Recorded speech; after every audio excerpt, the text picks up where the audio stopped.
Debbie, welcome to Question Everything, where we question everything.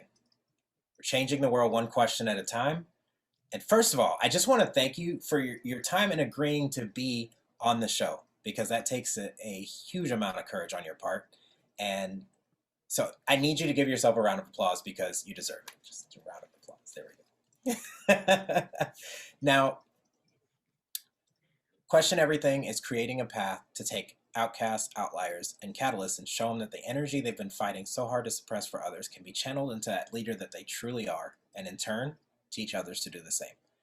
My vision is to take these outcasts, outliers, and catalysts and show them at their core what they're capable of by providing a mirror that they can look into, a roadmap that they can follow, and a set of principles to live by. There are 5 principles that Question Everything as a brand stand on, and those are courage, integrity, accountability, trust, and authenticity. Keeping these principles in mind as you answer these questions, remember that your authentic story is the value in this interview.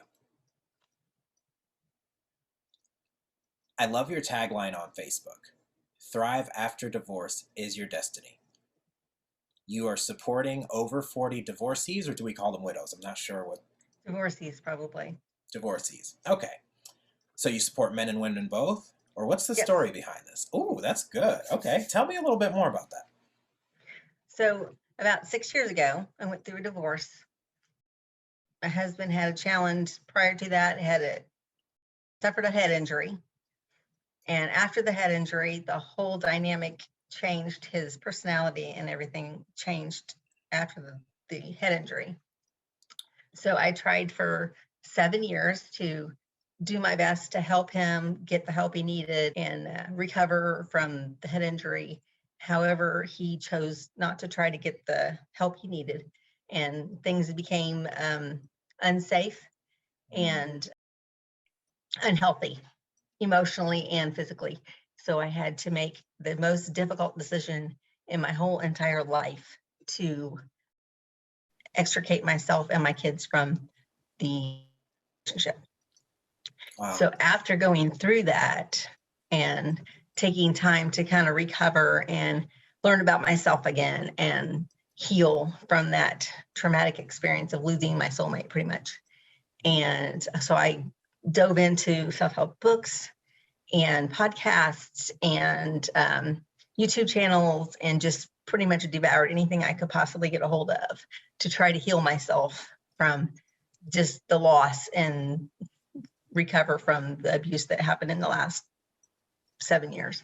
So after doing that, I felt like it was my mission to try to help others that had been through a divorce, feeling like they may have felt broken or lost or misunderstood. Because a lot of people, when they think of divorce, they think of, stick with it for the long haul, no matter what the situation is, and live in that no matter what. So anyway, I felt like I just really want to support other people coming out of that situation, out of divorce, and just help them kind of start to trust and learn that they can get through it and rebuild their strength. That is so beautiful. And I have to say, I understand that. I'm on the other half of that. So I was the abuser at one point, recovered from that. We take the bricks that are thrown at us, we take the crap that is our life, and we use it as fuel, as bricks, stepping stones, foundation, something to build upon and be better. So I know that coming from the other side of this, being divorced, even though I wanted it to end, I still felt that same guilt you were talking about, which you got to stick it through no matter what, Right. Going by tradition. And there was another part of me that felt, even though I did not want to continue in the relationship because it was just toxic altogether, it still hurt. I still felt lost. I still felt like a piece of me was cut off. Like you said, your soulmate. Yeah. Now, I love that you've made it your mission to show people the way that you took out. You found a path to the other side. I don't think you realize how many people don't make it across that. It just gets stuck. And I want your story to speak to these people that are stuck in these moments or stuck in this past. How did you find your way to forgiveness? I know that's not in the script here, but that's No, coming that's from my fine. heart. Absolutely. It took a lot of prayer, to be Mm, honest. It took a lot of prayer. It took a lot of journaling. It took a lot of just working through the pain and hurt and the anger even. And, I know as a child, I was like, you're not supposed to get angry. I was always told anger is a bad thing. So then I was like, you sort through that and not get angry. So then journaling was my outlet to express the anger and the hurt and all of the feelings that you're not allowed to have. yes. So, yeah. So I just want people to be able to know that they can express themselves Mm, in that outlet and feel safe and heard and understood in a safe environment that they can create for themselves. It doesn't have to be anybody else make it for you. You can make it for yourself. safe, heard, And understood. and understood. That's deep. Now, I know you said it took a lot of journaling and a lot of prayer. Was there a someone or something that inspired, encouraged, or motivated you along this journey? I know you said you dove into self-help podcasts and YouTube and any kind of self-help you could to you just keeping busy, right? Essentially. Oh my gosh, if I had the list of all the books and all the amazing authors that I read, I would be here all day. But probably some of the ones that Lisa Nichols, her books, all of them Mm, just touched my heart in an amazing way. And then I would say, and I read her book all the time, Valerie Burton,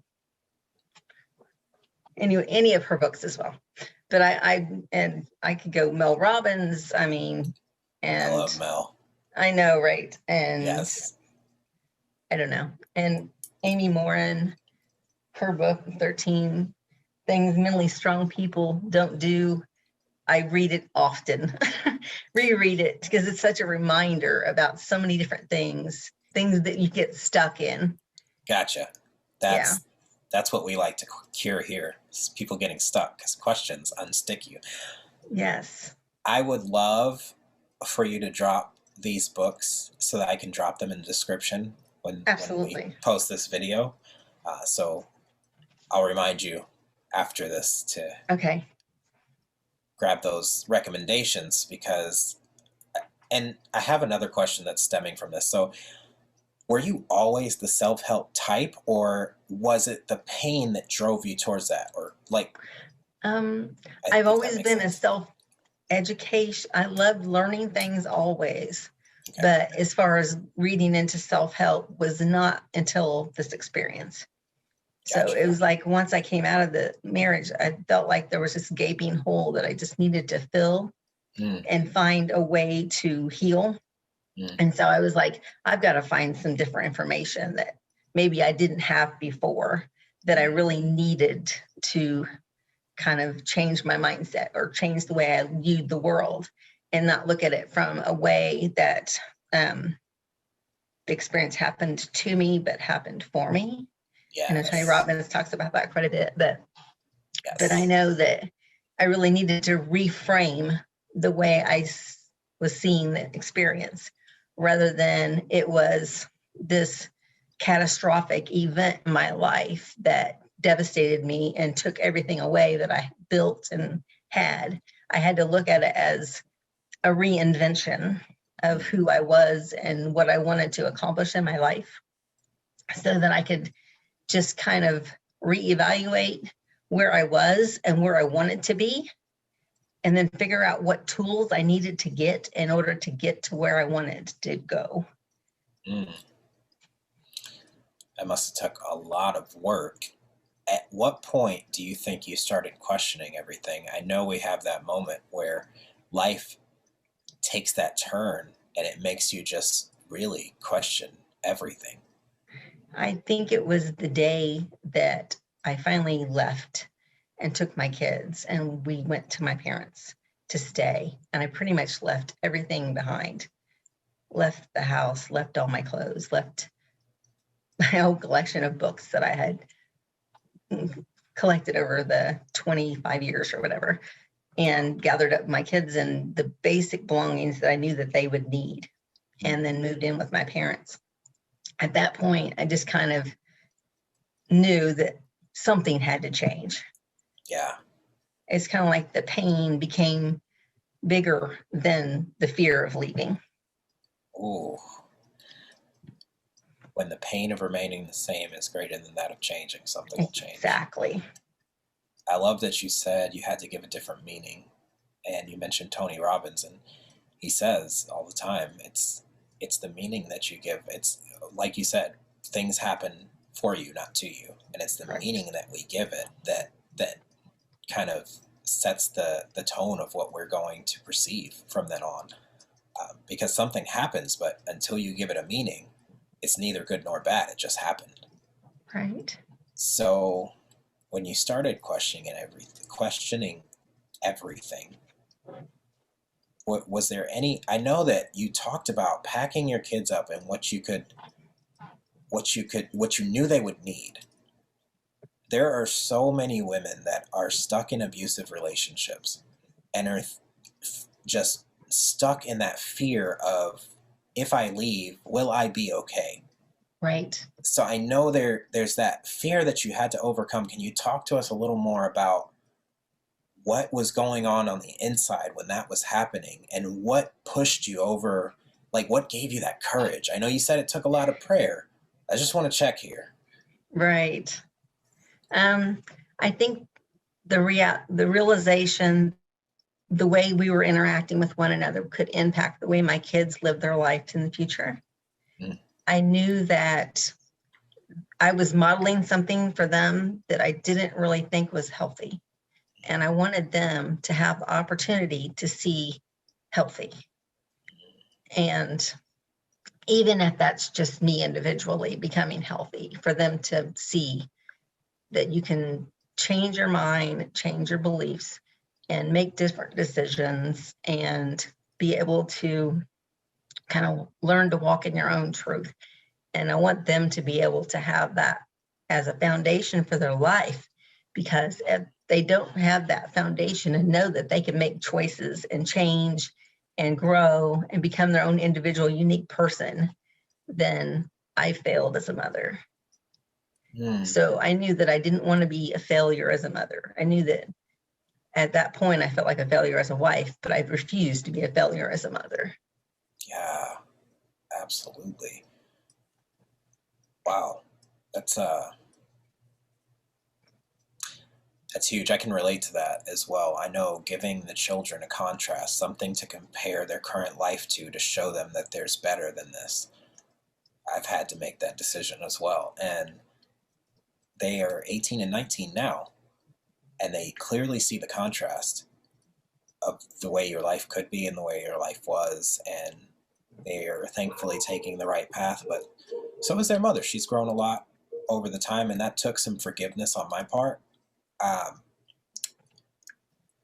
usually ask, do you feel as if you've had an aha moment? But I feel like this one warrants more of a, did you ever get to a point, do you think that you would be here where you are today without forgiveness, or were you able to forgive? Absolutely not. You have to have forgiveness. Not only forgive the other person, but forgive yourself for allowing things to get out of hand or feeling like you had to try to fix it. I felt that the main thing that kept me there, as long as it did, was I was just trying to see if I could fix it. And I finally came to the realization, probably that last year, that the only way anything was ever going to get fixed was if that person, the other person, took responsibility for their half of it. I take responsibility for my part, absolutely, but the other person has to take responsibility for their part. And I can't make them do anything. So the only thing I can do is do the work on me, Yeah, your 3-foot sphere of control, right? Exactly. Now, I know it had to be a chaotic time, and I imagine there's still chaos, especially, I want to say you're a single mother now. Yes. So how do you find balance in the chaos? I want this story, your story, to speak to the women that are in this position that could use your help. I want you to empower them in this. How do you find balance in the chaos? I take time. I know it sounds silly. I take time for me in the mornings before the day starts. I try to journal and read something that gives me life in the morning, whether it's the Bible or a book that makes me feel empowered in some way, shape, or form. And that just kind of gives me the guidance I feel like I need for the rest of the day. And then take time as much as I can to connect with my kids. I want them to feel like no matter how big they've gotten, because I mean, mine are 15, 20, and 23 almost. So no matter how grown they are, I still want them to know that they can connect back with me if they need. But that's just, and kind of create a schedule and try to have, somewhat of a structure throughout my day. Structure and taking time with yourself. I imagine that has not always been easy. Oh, that didn't happen before this. Now, would you say that, I know that a lot of people, myself, I'll speak for myself. I know that I used to hate being by myself and being with myself. Could you identify with that statement? I did for the first probably 6 months or so, because I was feeling so much guilt that I didn't want to be. In fact, I wasn't by myself as much as I would listen to music constantly, or I would be, around my kids, or I would, if I was in the car, the music would be on and there was no silence at all. But then, I don't know, about 6 months into it, I was like, okay, turn the radio off and just kind of pray on the way to work in the car. And that would just kind of verbalize the things I was experiencing. Even if some people may not call it prayer, maybe it's just the heart connection with yourself, or whatever, you feel is your the way you relate to yourself or God, or however you see it. But for me, it was like I had to have that conversation with God on the way to work, express all the stuff that I was feeling. And then I would have, kind of an epiphany and be able to see some of the things I didn't see when I was like so chaotic and all craziness, and be able to kind of open my eyes to see things in another perspective after taking time to kind of be still and listen or whatever. That takes so much courage, and I applaud you for that. That is awesome. I imagine that your authenticity is different nowadays than it ever was because of this process.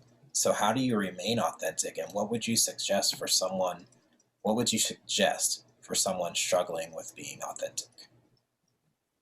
Take the time to just connect with yourself, even if it's just journaling a little bit of something that you're experiencing, or take time to write out some of the strengths that you have that you don't even realize you have, because it's like you're going throughout your life and you have these strengths that you don't even see them.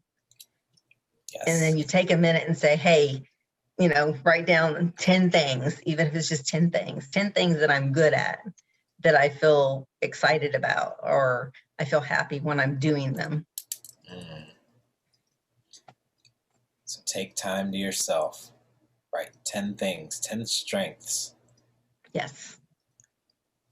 What would you say a third thing was? I feel like you said a third thing. Quiet. Take some time to actually be still. I mean, even if it's in nature, because nature's amazing.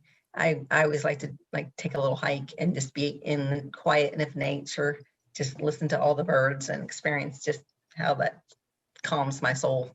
That is beautiful. Take the time, be still, and know that whatever your higher power is, your higher power. Absolutely. And write 10 things that you do well or that are strengths of yours. Yes. Now, And if you struggle finding those 10 things, because at the beginning I did, just write mm, three things and focus on those, celebrate those things. yes, write 3 things, celebrate those things. Because what happens when you do that? You start to realize that you're special, that you Mm, have unique gifts that are only yours, and you start appreciating yourself. Sometimes I think we take that for granted, that we can actually appreciate who we are and appreciate ourselves. We get so busy in the world and busy doing life that we just forget to stop and appreciate that we have, that we're unique. that we also have value. Exactly. Yes, that's beautiful. And on this subject, do you have a mantra, a quote, or a saying that keeps you going? Or I don't want to say favorite quote. I feel like favorite quote is one of those cliche questions. Right, right. And I was thinking of that when I was reading through some of the questions you gave me. I was trying to think, really, I don't have one per se, but I like to say, give yourself permission to just be. Mm. Ooh, give yourself permission to just be. That is powerful. Like there's so much power in just that statement. That's what you feel is repeating inside of you. Absolutely. How does that affect you? I don't know. It feel like I can accomplish things that I put my mind to, Mm. that I can try new things, meet new people, like meet new people, and experience life kind of more fully when I give myself permission to just be in the moment, be in the experience, and just enjoy people's presence and my own presence in the world. So, I I love that. I can feel that right now. You said meet new people. It's true. You're giving yourself permission to live because otherwise, what would you do? Where do you think you'd be if you didn't do the work on yourself right now? oh my goodness, I could be stuck in grief. I could be stuck in resentment. Mm, I could be stuck in bitterness, thinking that why did this happen to me, and how in the world did God let this happen. But mm. rather that I, yeah, I would much rather the other, experience life, be open, and just be open to helping and sharing with other people. Oh, I love this. I love this. Now, I know I feel like we met through the coaching community, and you know James Hilliard as well, right? Correct. Okay, so James is my coach. Is he your coach as Mine well? too. Yes. Oh, well, this is getting better. So, are you on the Monday Momentum or Friday Q&A calls? No, I work during the day, so I'm not able to be on the calls, Ah, but I listen to them after the fact. So, gotcha. Okay. So you've seen me before. yes. That's so funny. Well, welcome to the show. You're actually, so I've been in his program for, I want to say 7 or 8 months now. And there's been so many people, but I just met you and they haven't even been on the show yet. They're scheduled now, but I've been meaning to get people on the show. And what happened was I was letting fear win for a minute. I was like, I got to get everything right. I got to get perfect. I got to do this, this, and this. No, just do it. Just start. Start putting stuff on the calendar. And if I don't do it, I won't do it. Period. Absolutely. So I thank you again for coming on and being open, giving yourself permission to be open with me, with just meeting me. Like, this is the first time we're speaking, guys. I love this. I would encourage people to do this more often, even if you're not making a podcast. Have those curiosity conversations. I know a lady, Teresa Savatigo, she was a TEDx speaker, and we had a brief encounter in our lives where our paths crossed, and she introduced me to people that changed my life. But she also left some things with me, and that was her talk on curiosity conversations, just asking people questions instead of having those prejudices, racism, bigotry, whatever your judgments of people are, suspend them and ask questions. Find out their story. You never know. Like, just because someone looks some way or a certain way or speaks a certain way doesn't mean that there aren't things that we can find as similarities. I think that lately we've been looking for the differences, like Democrat, Republican, black, white. What's the same, though? That pain that we feel, whether you are on the eastern side of the world, black, white, Asian, no matter what, if you were divorced, you felt the same exact feelings, right? Yes. Now, I love this question because I get the coolest questions when I ask it, right? And I love questions. Questions are like, I don't know what rings are to Sonic the Hedgehog. I just have to have them. And then once I get enough of them and I get pain, they just go fanning outside of me. I don't know if you could relate. You probably never played video games. Oh, yes, I have. See, there, me judging you. Right. I should have just asked, have you ever played video games? I have. I What do was it with your my favorite? kids. Okay, I'm old school, Pac-Man. Yes. I'm a little after that. I was Sonic and Mario. I did play Pong a couple times, though. Yeah, It's pretty boring. yeah. And Pac-Man was just way too fast for me, so need something in the middle. Frogger's even better. Yes. I feel like that's life, isn't it? You're just trying to get to the Yes, other side without getting mowed over. exactly. Now, what is one question you think that everyone should be asking themselves? Okay. What can I do to impact someone in a powerful way? What can I do to impact someone in a powerful way Yeah, each day. each day? How does that affect you? How does asking that question, what is the result for you?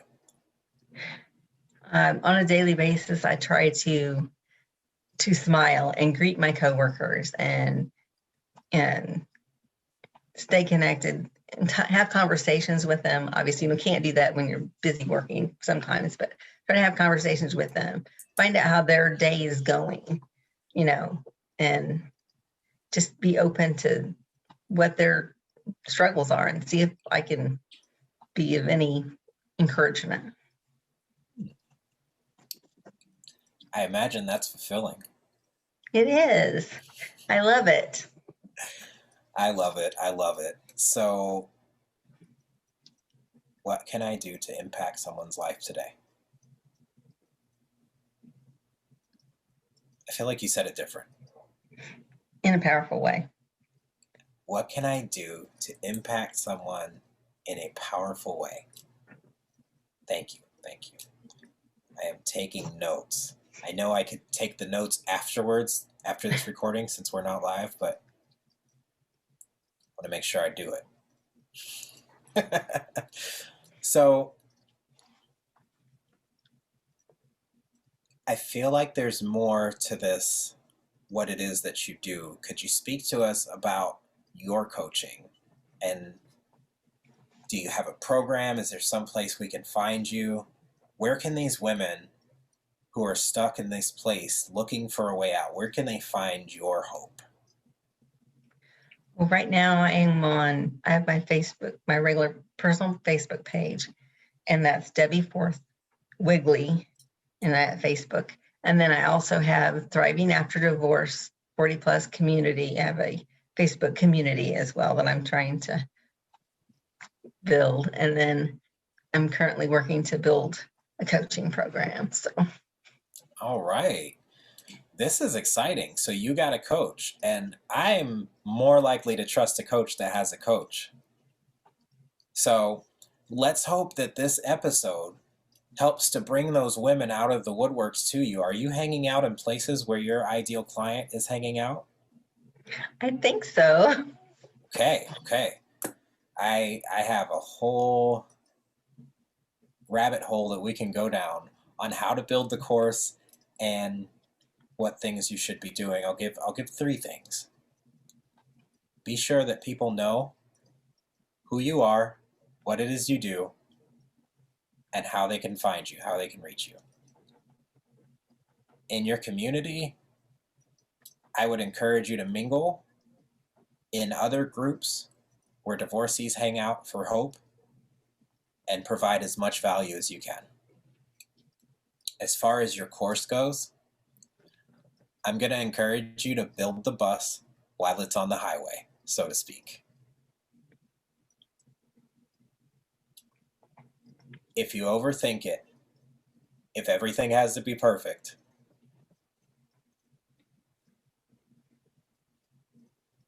My bus is going to have a flat tire. your bus is going to have a flat tire. Yes. And you're not going to be able to go. You're going to be grinding. There's a few different ways that you could approach it.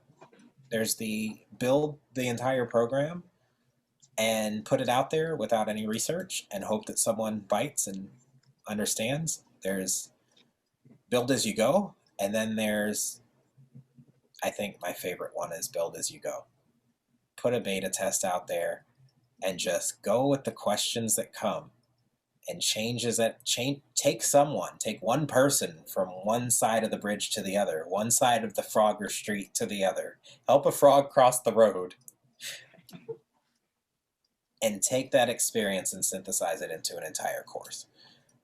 That's my advice. I'm also doing the same thing. I'm building a bus while it's on the highway. And as much as I'm trying to inspire you, I feel like I'm talking to myself as well, because I've been on hold for a while with it. It's the Clearly Confident path. I take people from confused to confident in 90 days without the need for outside validation, because that's what I was. I was confused. I got to this confidence that I have today. But along the way, I needed so much validation. And the day that I took the time and gave myself permission, I was able to see that I don't need outside validation. I can be who I am, do what I do, and it's okay. So they could find you as Debbie Forth Wigley on Facebook. And you have,